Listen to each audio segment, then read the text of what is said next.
All right, welcome back to another episode of BGPerform Reacts. I'm going to go on X as usual and find my opinions. I've been tweeting a lot, and I want to go over some of the tweets that I've been tweeting and explain them a little bit more in depth on Twitter and give my professional opinion on my own tweets. Pretty selfish, right? But anyways, I want to dive into it, talk about some of this stuff. But before that, I updated some things on YouTube. I updated some things on Instagram. So check out the new bio. Check out the new hero video for the standard.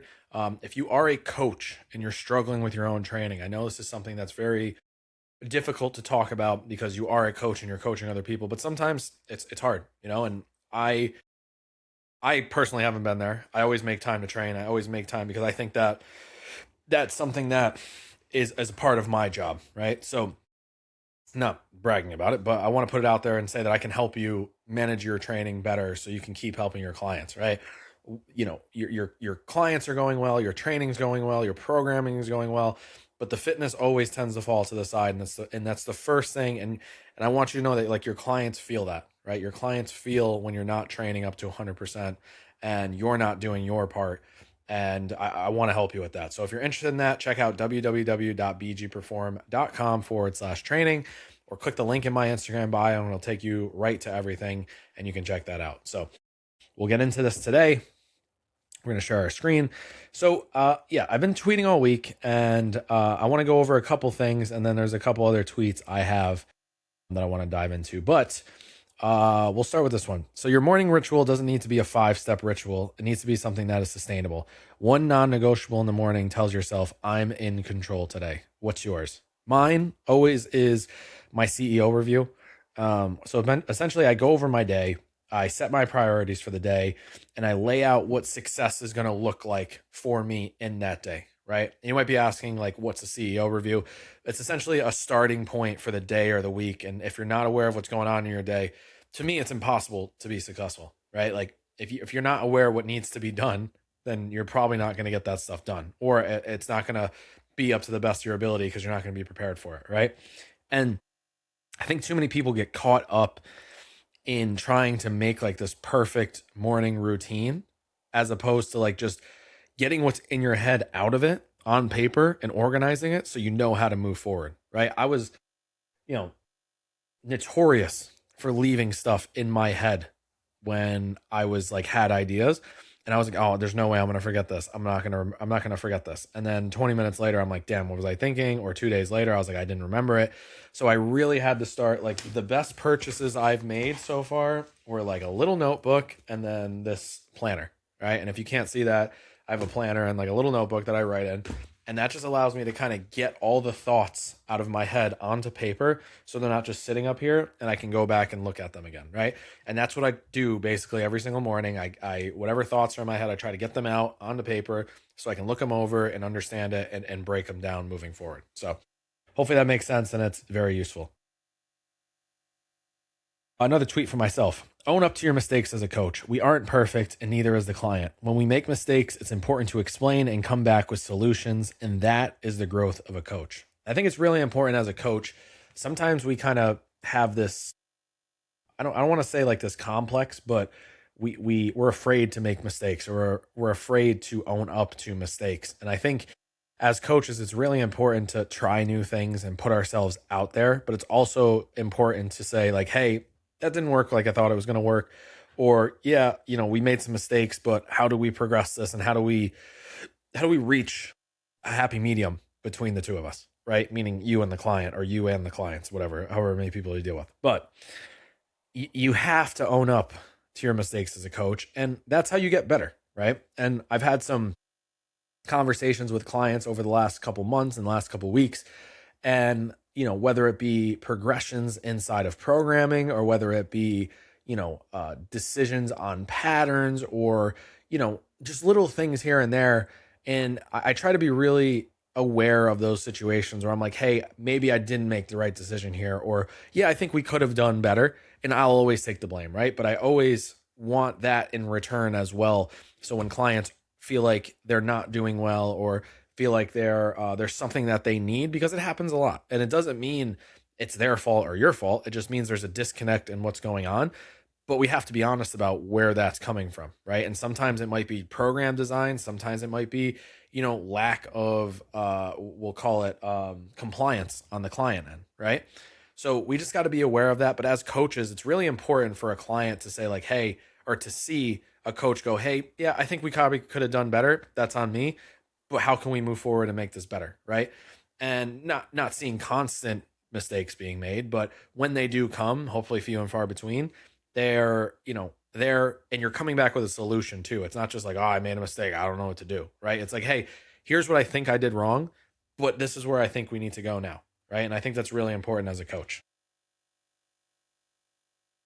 If you find yourself, my next tweet, if you find yourself failing time and time again to start your fitness journey, take a step back and look at your priorities first, then build your life and fitness around it. I think this is so important in fitness. And I think this right here is why most people fail in their fitness journey, because they try to go based on what their head is telling them and not what their heart is telling them, right? And what I mean by that is, if you actually look at your life and you look at your schedule and you look at the things that you love, like that's what you build fitness around. You build it so you can still do those things, so you can still enjoy your life and you can still find ways to do the things that make you happy, right? Fitness, yes, fitness should be a priority. Yes, you should be taking care of yourself on a regular basis.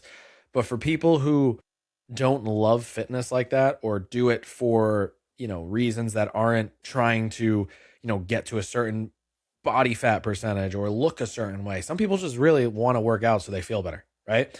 And it's as simple as that. There's nothing more to it. There's no depth to it. It's just like, hey, I want to work out because my doctor says I want to work out, or I should work out, and I just want to feel a little bit better, right? And that's totally fine.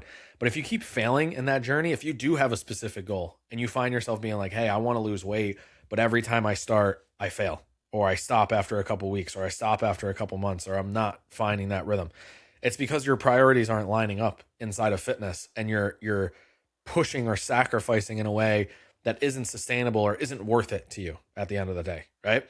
So the biggest thing we got to look at when you're trying to start your fitness journey is, what are the things that you need to have in your life, right? What are the priorities you have in your life? Is it family? Is it work? Is it making money? Is it time to yourself? Like whatever it is, you don't have to, like, I'm not here to judge what's important to you. I'm just here to know what's important to you and know how much time you actually have to give to fitness, right? And that's why it's really important to find someone like myself who can sit down, hear you, dissect it, and then spit it out on the other end of something that makes sense for you, right? And I think if you are consistently failing, or you've tried multiple times, then finding someone like myself to help guide you there or put you in a position is going to be very beneficial. So priorities are number one, and they usually end up being the thing that gets you there or gets you to that next step when you build fitness around it. So this was a tweet I wrote. Coaching is a profession of giving time, patience, guidance. You're giving all these things.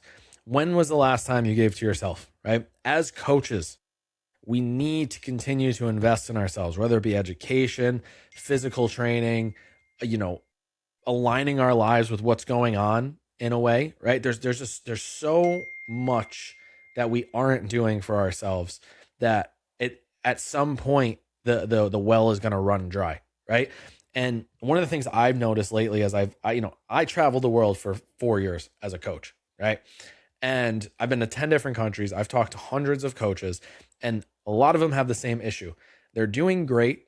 They have a full client list. They're making their money, but they're not training. They're not feeling good. Their health isn't up to par, right?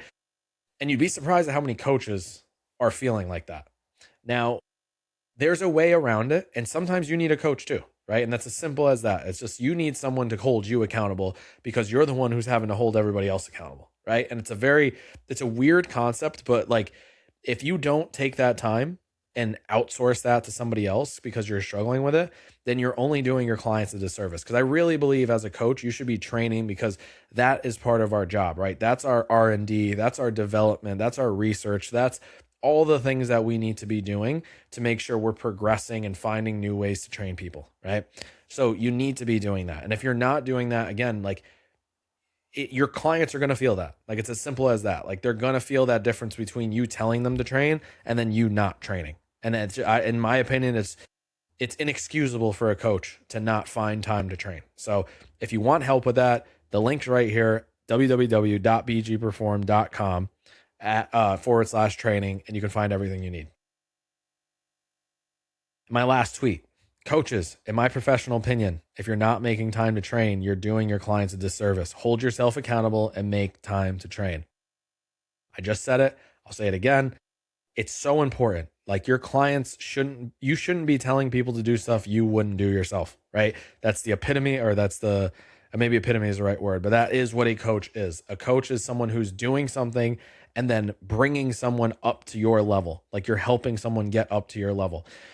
And you need to do that. You need to continue to find that time. You need to continue to push yourself, because that's when it becomes real, right? And that's when you get real results with your clients. And that's when you allow people to grow and find that time to, trust in you, right? Like, again, I take so much pride in knowing that when I wake up, I make time to train early in the morning, because that's what's going to be the best version of myself to help the rest of my clients for the rest of the day. And that's what's going to help me be the best version of myself to get more clients and to continue to grow my business. So I think that if you're not making time to train as a coach, you need to, right? And I've said it multiple times today in this video, but you really need to find that time to allow yourself to grow as a coach. So, and a couple other tweets with some other people. Joe Artari: want to increase your athlete's effort, intent, and consistency? Test, publish, retest. What gets measured gets improved. And I think this is really important. I think a lot of people inside of the coaching field, we forget that there needs to be, some people like the competitiveness, right? Some people just like to be pushed. And when you're testing things and retesting things and showing people that there are results, it doesn't have to be in anything specific, right? And this is where it's important as a coach to kind of figure out where that competitiveness lies in some of these people. Some people, it's like, hey, you're about to work out the most amount of times you've worked out in a month ever. And that's amazing, right? For some people, it's going to say, you just hit an all-time PR for the gym and you're the number one bencher in this gym, right? Some people, it's going to be like, hey, you just, showed up to the gym for a full session for the first time in weeks, right? Whatever it is, whatever the metric is, that's fine. Just find a way to test it, retest it. And in this case, obviously, be careful with the publishing. Like, if it's something that someone doesn't really want out there, don't publish it. Find a way to kind of publish it to you and your clients' ability to see it, and continue from there. Because I think it's really important to kind of find that. And this line is really important. What gets measured gets improved. If we are aware of what's going on, then we're going to be aware of the outcome that occurs from that. So I hope that makes sense. I hope you guys enjoyed this video. I hope, if anything, if you're a coach watching this video, please find time to train. And if you need help, reach out to me, www.bgperform.com /training. And if you're a coach who wants to improve your coaching career and build a better system and have, something that allows you to just not focus just on money, but actually building a sustainable career, reach out to me to join the Coach Connect, which is my coaching group that I run Tuesday, 2 p.m. Eastern time. Every single week we have our calls. We're on module 4 right now, which is a system for coaching clients. And if you have any other questions, you can obviously hit me up at BGPerform_. I appreciate you guys for tuning in as always, and I'll see you guys soon. Peace.